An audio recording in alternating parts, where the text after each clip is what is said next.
Kasi pag sasabihin niya, gusto na niyang mamatay, ayaw na niya, hirap na siya. Lagi niya sinasabi, syempre, pag maririnig mo, parang masakit din sa'yo.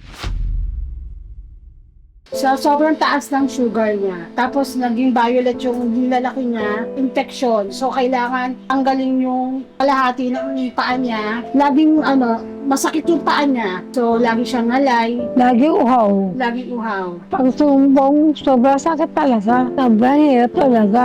Kaya maswerte yung mga taong walang diabetic. So, sobrang taas ng infection niya. Kaya nag-decide na kami magkakapatid na ipaputol na lang. So, simula nung nag-resign na ako. Simula nung naputulan siya, nasa bahay na lang ako palagi. Sobrang taas ng infection niya, so nawalan siya ng malay. Kami na ang nag-decide kung pwede namang hindi siya ipa-amputate. Kaya lang, mapapabilis yung buhay niya. Maaring during that time, wala na siya. So, sobrang taas ng infection niya. Kaya nag-decide na kami magkakapatid na ipaputol na lang. Kasi pag sasabihin niya, gusto na niyang mamatay, ayaw na niya, hirap na siya. Lagi niya sinasabi, syempre, pag maririnig mo, parang masakit din sa'yo. Napakahirap. Yung dati yung nagagawa, hindi magawa. Kaya kayo, pag-iingatan nyo sa sarili nyo. Na di ba doon sa magnesium pag ginamit mo, nawawala agad yung sakit? Oo, Saka yung ngalay ng ngalay ng ako.